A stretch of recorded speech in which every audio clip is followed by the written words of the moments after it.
आई थी, I was not feeling well. आज batch की क्लास नहीं हो पाई है ना, बट मैंने सोचा यूट्यूब पे आते आते थोड़ा सा मैं ठीक महसूस कर रही थी, तो और मेरे मन में था कल बैच की क्लास हुई थी तो यूट्यूब पे नहीं हो पाई थी। तो अभी चीज़ें वैसी चल रही हैं कि मैं कोशिश कर रही हूँ जितना जहाँ क्लास ले पाऊँ ले लूँ। अभी पूरी तरह से तो हेल्थ बेहतर नहीं हुई है। टेलीग्राम चैनल पे आपकी 2-3 पीडीएफ्स हैं जो पेंडिंग हैं, ये भी वहीं मिल जाएगा विद आंसर्स। स्टार्ट करेंगे, समझेंगे कहानी। पेपर में आपके समय ज़्यादा नहीं है, मेरी भी कोशिश है कि क्लासेस आपकी कंटिन्यू हो शाम को 7 बजे यूट्यूब पे, और बाकी जो बैच का टाइमिंग है करियर विल ऐप डाउनलोड करके आप बैचेस में अभी भी एनरोल कर सकते हैं अगर आपको लगता है कि आप कवर कर लेंगे प्रीवियस। और वहाँ हम चैप्टर वाइज सारा कुछ डिटेल्ड मॉक टेस्ट वगैरह सब कुछ मिल ही जाएंगे आपको एक साथ। और जो लोग D+B की तैयारी कर रहे हैं वो भी पेडागॉजी स्पेशल बैच एक है, उसमें एडमिशन्स ओपन है, एनरोल कर सकते हैं करियर विल ऐप डाउनलोड करके। चलिएगा, खैर ये बातें चलती रहेंगी। देखिएगा क्वेश्चन नंबर 1, आंसर कीजिए, पढ़िए क्वेश्चन को।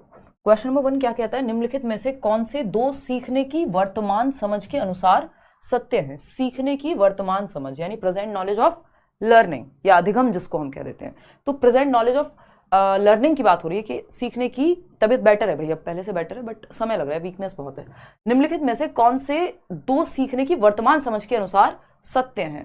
पहला ऑप्शन है त्रुटियां सीखने के वर्तमान समझ का मतलब क्या है, जो प्रेजेंट में हम जैसे लर्निंग को देखते हैं। और प्रेजेंट में लर्निंग को कैसे देखते हैं, कंस्ट्रक्टिविज्म यानी रचनावाद के अनुसार देखते हैं अगर हम देखें तो, यानी बच्चे को एक्टिव रखना चाहते हैं हम। वर्तमान समझ से ताल्लुक यहाँ पे ये है, ये उर्दू निकल के आ रही है ना। वर्तमान समझ से जो मतलब है वो ये है कि रचनावाद या प्रेजेंट में हम लर्निंग को कैसे देखते हैं। और प्रेजेंट में रचनावाद या पियाजे वाइगोस्की जो कंस्ट्रक्टिविज्म है वो ज्ञान की रचना पे फोकस करता है कि बच्चा सीखे और सीखने में गलतियां भी पार्ट हुई, यानी बच्चा सक्रिय रहे। कुल मिला के सीखने की वर्तमान समझ ये कहती है कि बच्चा क्या रहे, सक्रिय रहे, एक्टिव लर्निंग करे। ठीक, अब इन 4 ऑप्शंस में से जहां बच्चा एक्टिव है वो ठीक होंगे, चारों में है तो चारों ठीक होंगे। देखते हैं, त्रुटियां सीखने के क्षेत्र हैं या सीखने से संबंधित हैं, सीखने का एक पहलू है, एक पार्ट एंड पार्सल है, लर्निंग का ही एक हिस्सा है। ऐसा नहीं हो सकता कि कोई सीखे और गलती कभी ना करे। तो गलती, त्रुटियां मतलब गलतियां, मिस्टेक्स, एरर्स, तो पार्ट ऑफ लर्निंग है। बिल्कुल सही बात है, पॉजिटिव बात है, बच्चा एक्टिव है। त्रुटियां भाषा अधिगम में बाधा डालती हैं, ये सोच प्रेजेंट में नहीं है। कभी लोग मानते होंगे, व्यवहारवाद में मानते होंगे लोग, या किसी और विचारधारा में मानते होंगे। आज के समय में हम लर्निंग को ऐसे नहीं देखते कि जो लर्निंग है उसमें एरर्स अगर हो रहे हैं तो वो बहुत प्रॉब्लमेटिक बात है। नहीं, अगर गलतियां होंगी ही नहीं तो सीखेंगे भी नहीं। आप सीखेंगे तो गलतियां भी होंगी, वो पार्ट है उसका, कम होंगी ज्यादा होंगी, सीखते सीखते सीख जाएंगे। त्रुटियों को तुरंत ही सुधार देना चाहिए, ये भी एकदम खराब चीज है, क्योंकि तुरंत ही का मतलब है आप बच्चे को मौका नहीं दे रहे खुद से एक्सप्लोर करने का, खुद से जानने का, खुद से अन्वेषण करने का। बच्चे को सक्रिय रखना है हमें, एकदम से उसके दिमाग में चीजें भर नहीं देनी है ना। वो कोई फोन नहीं है जिसमें सब कुछ फीड कर देना है। जग एंड मग मेथड कहते हैं इसको, कि जग है खाली बर्तन बच्चा, आप उसमें भर रहे हो ज्ञान, तो वो खराब तरीका। तुरंत नहीं सुधारना है, उसको मौका देना है गलती को रियलाइज कर पाने का। त्रुटियां शिक्षकों के लिए पृष्ठ पोषण का काम करती हैं, यानी न्यूट्रिशन का काम करती हैं, एक तरह से खाना देने का काम करती हैं कि बच्चे को हम और अच्छे से सिखा पाएंगे। आपको मौके मिलते हैं एज अ टीचर, जब आप बच्चों की गलतियां समझते हैं तो आपको समझ में आता है कि आपके मेथड में कहाँ कमी है, आप कैसे बेहतर सिखा सकते हैं, या कितना बच्चे ने सीख लिया है। तो ए पॉजिटिव है, डी पॉजिटिव है, ये दोनों बातें यहाँ सही है, जो कि कितने लोग बता पा रहे हैं, 78% लोग सही जवाब दे रहे हैं। ठीक, तो ए तथा डी ये बात सही है, कोई दिक्कत परेशानी इस बात को समझने में नहीं होनी चाहिए, क्योंकि बी और सी सही नहीं है। ना तो गलतियां बाधा हैं त्रुटियां, और ना ही उनको तुरंत सुधारना है। ठीक, क्वेश्चन नंबर 2 देखिएगा एक बार, ये एकदम बेसिक सा क्वेश्चन है, जमाने भर से, मतलब जब से सीटेट है मुझे लगता है ये आ ही रहा है क्वेश्चन, बस इसकी फॉर्म चेंज हो जा रही है, पूछने का तरीका बदल जा रहा है। ठीक है ना, अभी मैं बताऊंगी कैसे और क्यों। क्वेश्चन नंबर 2 क्या कहता है देखते हैं। हाँ टाइम लगेगा हिबा, ठीक हो जाएगी तबीयत। आरंभिक वर्षों के दौरान बच्चे दीवारों, फर्श, कागज आदि पर आड़ी तिरछी रेखाएं बनाते हैं। दीवार मिल गई बच्चे को तो वो जो हाथ में आएगा वो कुछ भी बना देगा उसका। फर्श पे भी वो चौक मिल गई, उसको चौक चलाने लगेगा। कोई कलर मिल गया, कलर, कोई मम्मी का काजल भी मिल गया, मतलब आजकल के जमाने में हमारी मम्मियां तो काजल पता नहीं ढूंढना पड़ेगा हमें तब मिलता, कहीं अगर मिलता भी तो, है ना। लेकिन आजकल तो ये कॉमन चीज है, आईलाइनर मिल जाएगा तो वो बच्चा जो हाथ में आ गया उससे कर लेगा। पेन मिल गया, पेंसिल मिल गई, कलम मिल गई, कागज मिल गया, जहां पे मिलेगा वो कुछ भी आड़ी तिरछी लाइनें खींचना शुरू कर देगा। ये क्या है, शुरुआती सालों में आरंभिक साक्षरता का भाग है, यानी पार्ट ऑफ एमरजेंट लिटरेसी, ये मैं इंग्लिश में क्यों बता रही हूँ, क्योंकि इंग्लिश के क्वेश्चंस भी ट्रांसलेटेड आते हैं लैंग्वेज में, अब इंग्लिश और हिंदी में क्वेश्चन सेम ही रह गए हैं, ठीक है ना। देखते हैं, खैर फिर आते हैं अधिगम के लिए इसके कोई मायने नहीं है। क्यों नहीं है भाई, मायने हैं, ये क्या है, राइटिंग की स्टेजेस में आता है एक तरह से, स्क्रिबलिंग बोल देते हैं इसको। स्क्रिबलिंग का क्वेश्चन बहुत जमाने भर से आता है, मतलब बहुत पहले से आता है। अब ये एमरजेंट लिटरेसी जो है 2-3-4 साल से पूछने लगा है, उससे पहले नहीं था। गणित का सीखना, यानी गणित सीख रहा है बच्चा, आड़ी तिरछी लाइन का मतलब गणित कब से हो गया। भाषा अधिगम है, भाई भाषा की तो ऐसा कोई खास समझ नहीं बन रही है यहाँ पे। तो ये क्या है, ये आरंभिक साक्षरता का भाग है। बड़े लेवल पे अगर देखें तो भाषा के अंदर आ जाएगा, बट क्योंकि हमारे पास एग्जैक्ट आंसर है तो हम क्यों जाएं इसमें। आरंभिक साक्षरता का भाग है, यानी एमरजेंट लिटरेसी, यानी बच्चा पेन पकड़ना सीख रहा है, कुछ भी टेढ़ी मेढ़ी लाइनें ये वो जब बुक उठा करके, और उसको पढ़ना नहीं आता, एक क्वेश्चन ऐसे भी पूछा जाता है बट वो पलट पलट के देख रहा है चीजों को, कोशिश कर रहा है पिक्चर्स से आइडिया लगाए कि इस कहानी में क्या होगा, वो भी एमरजेंट लिटरेसी का ही पार्ट है, यानी आरंभिक साक्षरता का ही पार्ट है। अभी साक्षरता आई नहीं है बट वो शुरुआत की एक्टिविटीज कर रहा है साक्षरता आने से पहले। तो ये इसको कहेंगे क्या, और इसको स्क्रिबलिंग कहते हैं। बट ये पार्ट किसका है, पार्ट है ये आरंभिक साक्षरता का, emergent literacy in English. Question number 3 देखिएगा, क्या कहता है क्वेश्चन नंबर 3, ये कहता है लेखन के किस उपागम को लिखने के द्वारा लिखना सीखना कह सकते हैं, यानी writing by the process of writing itself. मतलब सीख रहे हैं आप, लिखना सीख रहे हैं, learning to write by writing itself, मतलब लिखना सीख रहे हैं, लिखने के द्वारा ही सीख रहे हैं कि जो मन में आए लिखो, ठीक है ना। तो प्रक्रिया उपागम है, उत्पाद है, दूसरे के लेखन की नकल करना इमिटेशन है, या बिंदुओं में लिखना है यानी पॉइंट टू पॉइंट लिखना है। तो पॉइंट टू पॉइंट का कोई केस बनता नहीं है यहाँ, दूसरे के लेखन की नकल करना यानी इमिटेट करना, ऐसी भी कोई बात नहीं है। लिखने के द्वारा लिखना सीखना, इतनी बार क्वेश्चन रिपीट हुआ है ऑनलाइन ऑफलाइन हर तरह के एग्जाम में, इसको प्रक्रिया उपागम कहते हैं। प्रोसेस है ना, you are learning to write by writing itself, मतलब आप लिखना सीख रहे हैं लिखने के द्वारा ही, यानी प्रक्रिया के माध्यम से आप लिखना सीख रहे हैं। आपके मन में जो आया, अपनी कोई बात आपको एक्सप्रेस करनी है, आप लिख करके ला रहे हैं। यानी यहां पे कोई फिक्स रूल हो जरूरी नहीं है, आप अपनी भावनाओं को या अपने विचारों को, किसी टॉपिक पे भी हो सकता है, ऐसे फ्री फ्लो में भी हो सकता है, आप लिख रहे हैं। प्रक्रिया उपागम पहले, अब इसमें भी कई सारी प्रोसेस स्टेप्स होते हैं कि आप ड्राफ्ट करेंगे, कोई चीज लिख रहे हैं किसी चीज के बारे में, बहुत सारी चीजें हैं। उत्पाद उपागम जो है आपका, वो वैसा हो जाता है, एक तरह का मॉडल, आपको कुछ एक स्ट्रक्चर पहले से गिवन है, उसी बेसिस पे आप लिख रहे हैं। आपको कह दिया गया कि इस कहानी के जैसी ही दूसरी कहानी लिखो, बिल्कुल लगभग सेम ही होनी चाहिए। या फिर जो हम कहते हैं जिसको डिक्टेशन, श्रुतलेख, वो भी उत्पाद उपागम का ही उदाहरण है, यानी प्रोडक्ट राइटिंग का ही उदाहरण है कि आपको एग्जैक्ट पता है प्रोडक्ट फाइनल क्या होगा, इसी के अराउंड आपको चीजें लिखनी है। तो प्रक्रिया उपागम है लिखने के द्वारा लिखना सीखना। आगे बढ़ेंगे क्वेश्चन नंबर 4 पर। ये क्या पूछा है, उत्पादक शब्द संपदा से क्या तात्पर्य है, बताइएगा। उत्पादक का मतलब होता है प्रोड्यूस करना, कुछ बनाना, कुछ क्रिएट करना। शब्द संपदा से यानी वोकैबुलरी की बात हो रही है, शब्द संपदा मतलब से क्या तात्पर्य है। पहला ऑप्शन है जिन शब्दों को हम सुनते और पढ़ते हैं उनकी पहचान करते हैं, यानी जो शब्द हमने सुने और पढ़े उनकी पहचान कर रहे हैं हम, ये उत्पादक शब्द संपदा है। बट हमने इसमें क्रिएट क्या किया। फिर आता है वे शब्द जिनको हम बोलते समय प्रत्यास्मरण करते हैं, रिकॉल कर रहे हैं जिन शब्दों को हम, वे शब्द जिन्हें हम लेखन और वाचन में प्रयुक्त करते हैं। लेखन और वाचन मतलब लिखने और पढ़ने में, वाचन मतलब रीडिंग और राइटिंग में प्रयोग कर रहे हैं। तो उत्पादक का मतलब क्या हुआ, जहां पे हम प्रोड्यूस कर रहे हो, प्रोडक्टिव स्किल जिसको हम कहते हैं। हम एक दिन स्किल का अलग से एक सेशन रखेंगे भाषा कौशल पे, सूबो पाली, सुनना बोलना पढ़ना लिखना। अब इन सूबो पाली में भी हम देखते हैं सूबो, सुनना बोलना पढ़ना और लिखना। तो सूबो पाली में भी आपको पता है सुनना और पढ़ना, इनको हम क्या कह देते हैं कि हम रिसीव कर रहे हैं कहीं से इंफॉर्मेशन को, और बाकी के दोनों जो हैं वो प्रोडक्टिव में चले जाते हैं, रिसेप्टिव में चले जाते हैं। हालांकि ये सवाल कुछ और कह रहा है तो इनकी बात हम नेक्स्ट अलग सेशन में करेंगे। क्वेश्चन पे आते हैं। उत्पादक शब्द संपदा यानी वो वोकैबुलरी आपकी जो आप प्रोड्यूस करते हैं, जिसको यूज कर रहे हैं, है ना, लिखने में और पढ़ने में, ठीक है।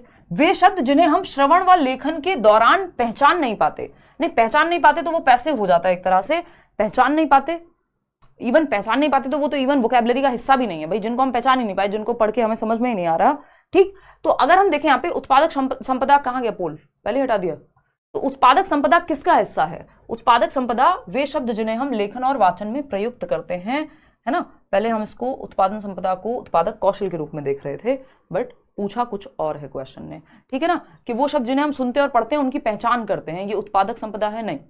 वे शब्द जिनका हम बोलते समय प्रत्यास्मरण रिकॉल कर रहे हैं? नहीं। एक्टिव कहाँ है बच्चा? वे शब्द जिन्हें हम लेखन और वाचन में प्रयुक्त कर रहे हैं, यानी पढ़ने में भी और राइटिंग में भी, तो वो बार बार आ रहे हैं शब्द, ठीक है। आगे बढ़े, सिर्फ सुनते और पढ़ते हैं तो सुनते और पढ़ते में फिर रिसीविंग आ जाएगा सिर्फ, जबकि लेखन में सच में उत्पादन भी होगा और पढ़ के भी हमारे अंदर वो शब्द जा रहे हैं और फिर उसको लिखने में हमारे वो काम आएंगे। तो बेटर ऑप्शन 3 हो जाएगा, ना कि फर्स्ट, क्योंकि वहां पे सिर्फ सुनना और पढ़ना दोनों ही रिसीविंग वाला हो गए। यानी रिसीविंग मतलब जो मैं अभी सुबो पाली आपको बताया था, सुनना और पढ़ना में दोनों में क्या है, ग्रम्यात्मक कौशल है, सिर्फ ग्रहण कर रहे हैं आप, जबकि यहां पे उत्पादन भी शामिल होगा, जिसको कल को आप यूज भी कर पा रहे हैं, ऐसी वोकैबुलरी। क्वेश्चन नंबर 5 देखिएगा एक बार, क्या कहता है क्वेश्चन नंबर 5, प्राथमिक विद्यालय की एक कक्षा में कार्टून पुस्तकें, बहुत से चित्र वाली 10 पृष्ठीय छोटी छोटी पुस्तकें और समाचार पत्र रखे हैं, जिन्हें शिक्षार्थी जब चाहें या जब भी समय मिले पढ़ सकते हैं। यहां कक्षा में क्या करने का प्रयास किया जा रहा है? मतलब क्या है, एक प्राइमरी क्लासरूम में कार्टून वाली कुछ बुक्स रखी हैं, कुछ मैगजीन्स होंगी ऐसी जिसमें पिक्चर्स हैं चाचा चौधरी टाइप की, या कुछ और जिसमें सिर्फ प्रिंट के माध्यम से बच्चा फोटो देख देख के समझ जाए क्या कहानी चल रही है, और छोटी छोटी 10 प्रश्न की चित्र वाली जिसमें बहुत सारे चित्र हैं, फिर छोटी छोटी 2-4 लाइन लिखी हुई हैं, चित्र हैं, तो छोटी किताबें हैं। रीडिंग हैबिट बिल्ड करना चाह रहे हैं बच्चे में। ये क्या है, प्रयास किया जा रहा है किस चीज का? मुद्रित समृद्ध परिवेश सृजित किया जा रहा है, यानी प्रिंट रिच एनवायरमेंट बहुत इंपॉर्टेंट होता है भाषा सीखने के लिए। कि हमने आसपास क्लासेस में हम देखते हैं कि चार्ट्स लगे हुए हैं, है ना, कुछ और बना हुआ है, कोई कहानी का प्रिंट लगा हुआ है। उसी तरह से जब किताबों में बहुत सारे प्रिंट्स हैं, कार्टून है, चित्र हैं, तो मतलब हम मुद्रित समृद्ध या प्रिंट रिच एनवायरमेंट क्रिएट कर रहे हैं, जिससे बच्चा भाषा को आसानी से सीख पाएगा। उसके आसपास हर जगह देखने को भाषा का काफी माहौल है, चाहे वो प्रिंटेड किताबें हैं, चार्ट्स हैं क्लासरूम में, है ना, कोई एक्टिविटी है। शिक्षार्थियों में पठन संबंधी आदतों का विकास होना, ये बात ठीक है, लेकिन मुख्य जो बात है वो ये है कि प्रिंट रिच एनवायरमेंट है, ऐसा एनवायरमेंट जहां अपॉर्चुनिटीज हैं, अवसर मिल रहे हैं बच्चे को पढ़ने के, किताबें देखने के। ऐसा नहीं है कि एक क्लासरूम है बस और एक बोर्ड है, बाकी कुछ है ही नहीं देखने को, ना कोई किताब है ना कोई प्रिंट मटेरियल है, ठीक है ना। शिक्षार्थियों में ये अपने आप हो जाएगा, पहले आपको ये परिवेश तो सृजित करोगे तब तो आदत का विकास होगा। शिक्षार्थियों में पठन समूह सृजित किए जा रहे हैं, समूह की तो बात ही नहीं है, अकादमिक परिवेश नहीं, इसको प्रिंट रिच एनवायरमेंट करते हैं। बाकी तीनों बातें आपको सही लग सकती हैं, बट टू द पॉइंट यहाँ पे फैक्चुअल क्वेश्चन है जिसका आंसर यही बनेगा। क्वेश्चन नंबर 6 देखिएगा, क्या कहता है क्वेश्चन नंबर 6? ये कहता है कक्षा 3 की अध्यापिका, क्लास 3 है, कक्षा 3 की अध्यापिका अपने शिक्षार्थियों को विशेषण पढ़ाते समय, यानी एडजेक्टिव पढ़ा रही हैं, है ना, यानी विशेषण वो शब्द जो किसी की विशेषता बताएं, जैसे चालाक लोमड़ी हम पढ़ते थे बचपन में, ठीक। तो पढ़ाते समय उन सभी शब्दों की सूची बनाने के लिए कहती है जो किसी वाक्य में व्यक्ति या वस्तु की खूबी का वर्णन करे। भाई किसी व्यक्ति या वस्तु के बारे में कोई विशेषता बताई जा रही है, विशेषण उन्हीं शब्दों को हम कह रहे हैं, संज्ञा के बारे में। यह कार्य सहपाठियों के साथ चर्चा करने के लिए कहती हैं, यानी जो बच्चे के क्लासमेट्स हैं, उसके दोस्त हैं, जिनके साथ वो पढ़ता है, सहपाठी जो हैं उसके, उनके साथ चर्चा करने को कहा गया है विशेषण शब्दों के बारे में, ठीक। शब्द संपदा बढ़ाने का यह कौन सा तरीका, यानी आप वोकैबुलरी बढ़ा रहे हैं बच्चे की, कौन सा तरीका है ये? शब्दों के साथ संबंध बैठाना, संबंध बैठा रहा है बच्चा यहाँ पे, कैसा संबंध बैठा रहा है? रिश्तेदारी मजाक कर रही हूँ, मतलब संबंध कहाँ बैठाने की बात हो रही है यहाँ पे विशेषण पढ़ाते समय सूची बनाने को कह दिया कि कौन से शब्द विशेषण है, फिर ये वस्तु या विस्थान की खूबी का वर्णन कर रहे हैं, उन शब्दों को पहचानना है उसमें से, और फिर चर्चा करनी है, ठीक। तो ये कौन सा टेक्निक है? वर्णन करने वाले शब्दों की बात हो रही है, सिर्फ वर्णन की नहीं, विशेषण की बात हो रही है। संदर्भ में विशेषण, सिर्फ विशेषण की ही बात नहीं है, बहुत सारे शब्दों में से विशेषण छांटना है। इसका मतलब शब्द तो बाकी भी आने चाहिए, जो नॉर्मल संज्ञा है, सर्वनाम है, उन सब, और विशेषण है या और बहुत सारा के शब्द हैं, उन शब्दों में से विशेषण को छांटना है, तो इसका मतलब बाकी शब्द भी तो आते होंगे बच्चे को, तो सिर्फ विशेषण सिखाना थोड़ी है ये। यहाँ पे संदर्भ में शब्द संपदा है कि आपकी जो वोकैबुलरी बिल्ड हो रही है वो कॉन्टेक्स्ट में हो रही है कि आपने एक चैप्टर पढ़ाया, मान लीजिए चालाक लोमड़ी, अब लोमड़ी का चालाक होना क्या है? विशेषण है, तो ये संदर्भ में आपने विशेषण सिखा दिया, अलग से विशेषण के रट्टे नहीं लगवाए हैं, ठीक है ना। तो ये संदर्भ में शब्द संपदा है, इसमें चाहे विशेषण होता चाहे संज्ञा होती, बात बराबर होती, आंसर यही होता। आगे बढ़ते हैं क्वेश्चन नंबर 7 पे, देखिएगा एक बार। क्वेश्चन नंबर 7 क्या कहता है? क्वेश्चन नंबर 7 है भाषा अधिगम और अर्जन के बारे में कौन सा कथन सही नहीं है? भाषा अधिगम यानी लैंग्वेज लर्निंग और लैंग्वेज एक्विजिशन, आता ही है इस पे क्वेश्चन, इस पे हम अलग से एक सेशन भी रखेंगे। तो भाषा अधिगम और अर्जन के विषय में कौन सी बात सही नहीं है, यानी नॉट राइट। मुद्रित का मतलब है प्रिंटेड, प्रिंट रिच एनवायरमेंट, जहां पे जैसे ये नोट है तो इस पे कोई एक इमेज बनी हुई है, किसकी, एलोरा की गुफाएं, 20 रुपए का नोट है, तो ये प्रिंट है, प्रिंट, ये मुद्रित है। प्रिंट रिच एनवायरमेंट उसी को कह रहे हैं जहां मुद्रित परिवेश हो। देखिएगा एक बार क्वेश्चन नंबर 7 का आप लोग सेकंड ऑप्शन कह रहे हैं 82% लोग। भाषा अधिगम और अर्जन के बारे में कौन सा कथन सही नहीं है, नॉट पूछा है। यदि अवसर और परिवेश दिया जाए तो सभी बच्चे अनेक भाषाएं सीख सकते हैं। बात तो सही है, हमें चाहिए नेगेटिव, है ना, नॉट चाहिए, नहीं लिखा हुआ है, तो ये तो सही बात है। प्रथम भाषा दूसरी भाषा के अधिगम के में व्यवधान डालती है, ये बात आप लोग बिल्कुल सही कह रहे हैं कि ये बात गलत है। हम तो यहाँ पे बहुभाषिता की बात कर रहे हैं कि जितनी भाषाएं हो सके आप सिखाइए बच्चे को, है ना, और उसकी मातृभाषा का भी प्रयोग करिए। जो 3 लैंग्वेज फॉर्मूला है, त्रिभाषा सूत्र, नेशनल एजुकेशन पॉलिसी जो नई शिक्षा नीति है वो कह रहे हैं कि आप बहुभाषिता की बात कीजिए, त्रिभाषा सूत्र की बात कीजिए, बच्चे की मातृभाषा को भी सपोर्ट कर रहे हैं, स्कूल की भाषा भी सीख रहा है, वो कोई एडिशनल लैंग्वेज वैकल्पिक विषय भी पढ़ रहा है संस्कृत की तरह या और जो अन्य भाषाएं हैं। और हम यहाँ कह रहे हैं कि जो प्रथम भाषा है, जो मातृभाषा है, मान लीजिए बच्चे को जो भाषा आती है वो नई भाषा सीखने में उसको दिक्कत देगी, नहीं, हमें तो हेल्प क्रिएट करनी है उस भाषा से, तो दिक्कत नहीं देगी, ये बात गलत हो जाएगी। भाषा अधिगम अर्थ से शुरू होना चाहिए और फिर उसके स्वरूप को समझने की बात होनी चाहिए, ये बात अपनी जगह सही है।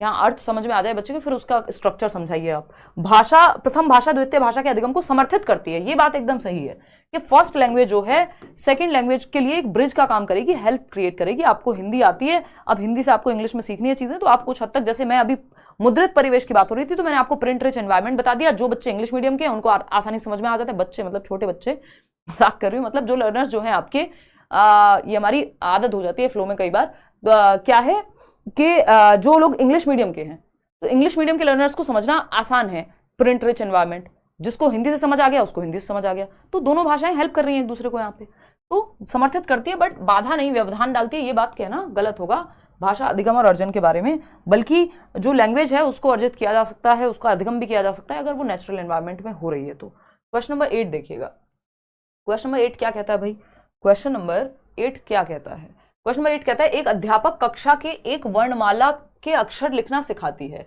वह अक्षर लिखना सिखाने के लिए बताती है कि कहां से शुरू किया जाए और किस तरफ लेखनी मोड़ी जाए, यानी पेन, लेखनी का मतलब यहां पेन से है, पेंसिल से है, ठीक, कि भाई तुमको क बनाना है तो ऐसे ऐसे लेके जाएंगे इसको और ऐसे बना देंगे, मतलब जैसे भी ज्यादा फैशन वाला क बन गया, ठीक। मतलब क्या हुआ, टीचर ने लिखना सिखाया कि क्या शेप दें हम, अ से अनार, तो फिर पकड़ के भी कई बार हाथ से बताना पड़ता है बच्चे को, है ना। कई बार वो बुक्स होती हैं जो ऐसे डॉट डॉट वाली आती हैं तो वो हेल्प कर देती हैं, स्केप फोल्ड कर देती हैं, मदद कर देती हैं। तो ये क्या है कि वो किसके प्रति समझ बनाने की कोशिश कर रही हैं, लेखन कौशल, रूब्रिक लेखन, लेखन के तरीके, या हाथ आंख समन्वयन के हैंड आई कोऑर्डिनेशन, नहीं, ये तरीका है, टेक्निक बता रही है कि भाई ये शब्द ऐसे नहीं ऐसे घुमाओ, ठीक। तो शिक्षार्थियों में किसके प्रति समझ बनाने का प्रयास कर रही हैं, किसके प्रति, लिखने के तरीके क्या होते हैं इसके प्रति। लेखन कौशल में तो बहुत कुछ आ जाएगा, लेखन कौशल में तो आप किस तरह की राइटिंग का स्टाइल क्या है आपका वो भी आ जाएगा, विचार किस तरह से आप प्रस्तुत करेंगे, तो यहाँ पे लिटरली सिखाया जा रहा है कि कैसे लिखना है। अभी कौशल पे तो आप बहुत आगे की बात हो जाएगी वो, ठीक है ना। तो बेटर ऑप्शन लिखने के तरीके हैं, हम जाएंगे थर्ड के साथ, आगे जाएंगे। मतलब अगर ऑप्शन ये नहीं होता लिखने के तरीके तो हम चले जाते फर्स्ट ऑप्शन के साथ, बट हमारे पास बेटर ऑप्शन अवेलेबल है। क्वेश्चन नंबर 9 देखिएगा, निम्नलिखित में से कौन सा अधिगम के लिए आकलन है, यानी असेसमेंट फॉर लर्निंग जिसको हम कहते हैं, सीखने के लिए आकलन, अधिगम के लिए आकलन। Assessment of learning, for learning, as learning तो आप जानते ही हैं, है ना, ऑफ भी लिख लेते हैं। ऑफ लर्निंग आपको पता है समेटिव असेसमेंट, योगात्मक मूल्यांकन का पार्ट है। फॉर और एज जो है वो आपके फॉर्मेटिव यानी रचनात्मक आकलन का पार्ट है। सीखने के दौरान अधिगम होगा, सीखने के लिए अधिगम होगा, तो अगर एंड में हो रहा है तो ऑफ लर्निंग यानी अधिगम का आकलन हो जाएगा वो। तो अगर हम देखें थर्ड ऑप्शन आप लोग 90% लोग कह रहे हैं, देख लेते हैं। अधिगम के लिए आकलन है सत्र के अंत में होता है अधिगम का आकलन, अधिगम के लिए नहीं होता। जब तो अधिगम हो चुका है ऑफ लर्निंग, तो अधिगम जो हो चुका है उसका आकलन तो अंत में होगा, तो अंत में अधिगम के लिए आकलन नहीं होता, दौरान होता है। वर्ष के अंत में अगेन फिर से ये तो अधिगम का आकलन हो गया, ऑफ लर्निंग। शिक्षण अधिगम प्रक्रिया के दौरान, एग्जैक्टली ये एकदम टैग वर्ड है कि शिक्षण अधिगम प्रक्रिया के दौरान विद्यार्थियों की प्रगति की निगरानी और उसमें सुधार के लिए आकलन तैयार करना, कि कैसे हम, जैसे हम अभी सीख रहे हैं, आप लोग पोल में जवाब दे रहे हैं, अभी इसी के दौरान हम आकलन भी कर लेना है, असेस कर पा रही हूं मैं कि कितने लोग सही आंसर दे पा रहे हैं। तो ये दौरान ड्यूरिंग होता है फॉर लर्निंग, क्योंकि सीखने के लिए आकलन है, अभी सीखना चल रहा है, उसके during the teaching learning process. ठीक, सिंपल है। राष्ट्रीय उपलब्धि सर्वेक्षण जैसी आकलन संबंधित गतिविधियां, तो वो तो सीखने का आकलन हो जाएंगी अगेन। चलिए खैर, third option is the right answer. आगे बढ़ते हैं क्वेश्चन नंबर 10 पर। अब कुछ ज्यादा देर हो रही है।